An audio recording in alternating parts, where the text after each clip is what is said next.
All right, so along with the video I just did from CalPERS starting to take leverage in order to goose returns, let's go into this state and local governments with the most debt per capita. Per capita is all that matters. Per capita, per head. All right, so we're going to read this. This is from commodity.com. I've had this for a while, and I've been wanting to share this for a while here for sure.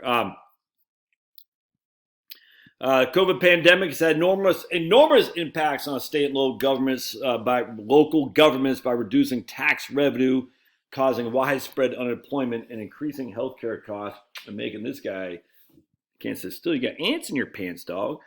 According to the U.S. Census Bureau, total state and local government debt was $3.17 trillion in 2019. That's before 2020. State governments use debt to finance education. We all know that. Federal, state, and local governments grew substantially during the 20th century. Spending, revenue, and debt increased as the population grew. The government got bigger. In the wake of the pandemic, the coming years will likely see a continuation of this trend. States with rising debt may raise taxes or cut spending to help bring their budgets under control. So remember, my friends, states don't have access to an unlimited monetary supply. They just can't start printing money like the federal government can. They can't. So you can put two and two together here. So we see state and local government debt is expected to rise again after falling for the last decade. So here we go. And that's after the first 2 years of Obama. Debt started going down. You notice that has something to do with what? Oh, yeah, the Republicans taking over again. You know, the Republicans owned the House of Representatives, but they owned a huge amount of state legislature. So they started spending less. Oh, my goodness. State and local government debt. And then inflation adjusted, you can see it's going down. It leveled off, but adjusted for inflation is going down. That's going to change dramatically.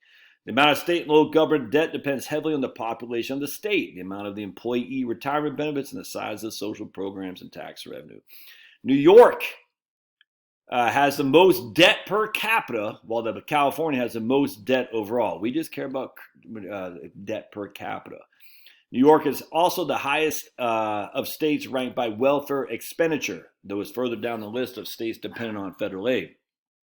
And New York and California both pay more to the federal government than they get back. That's just a fact, man.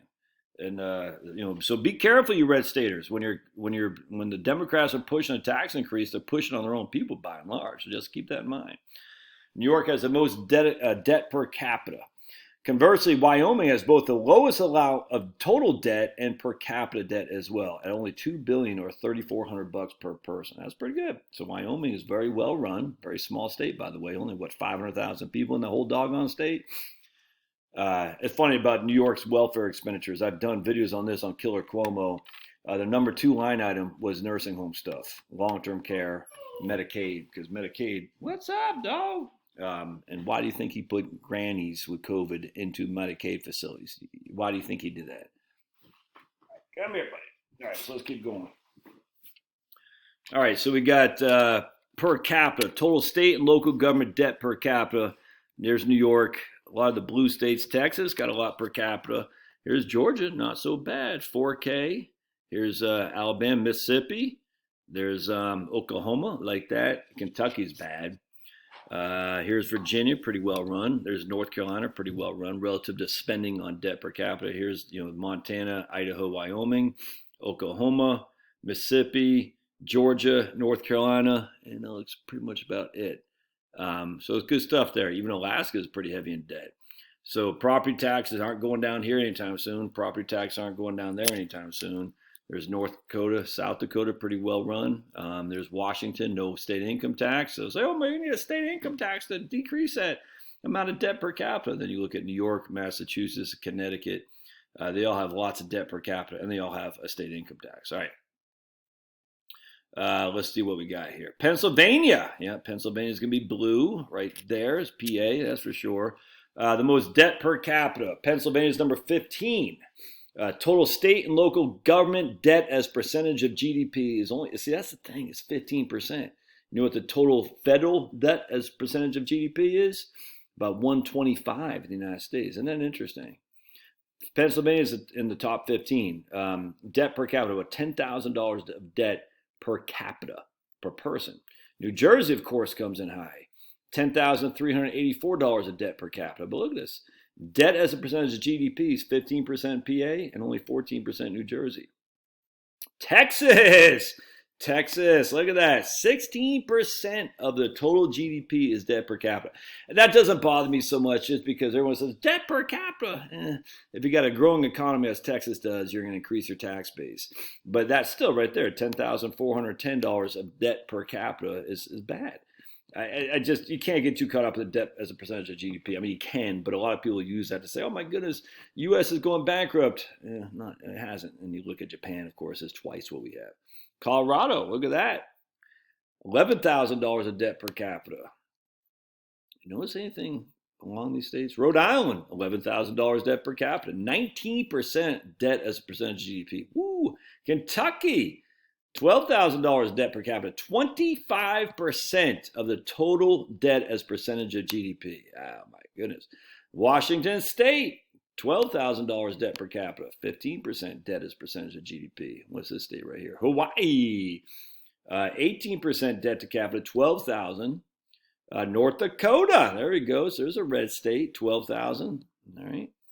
California, so look at it. I'd rather be California than New York. That's for doggone sure. 12,823 debt per capita. Yeah, of course, they have huge amounts of debt because they got like 45 million people there. Alaska, 13,000 debt per capita. Illinois is cluster. Massachusetts, a bigger cluster. Connecticut, even 15,000 debt per capita. What's number one? I'm going to predict we already did New Jersey. What's number one? I'm going to predict, let's see, of the state. I don't know, off the top of my head. Oh, so we got New York. We already know that. New York. Here we go. Yeah, New York. So let's go down here. New York, $18,411 debt per capita. 20% of the GDP is debt as a percentage of GDP. Woo! So I would be looking, if I was retiring in states that look like the light blue or I don't even know what that is. I guess a tan of some sort. Oklahoma. Where's West Virginia? It's got a lot of debt. Yeah, well, actually pretty good. It's nominal. It's over here. Papa does not like debt per capita. Yeah, I would be looking at these states right here. Georgia, Alabama, Mississippi, Oklahoma, North Carolina, South Carolina, West Virginia, Virginia, Tennessee, New Hampshire, Maine, Vermont, and of course up here, South Dakota. I stay away from the dark blue states. That includes Texas. And I love Texas. I will see you guys.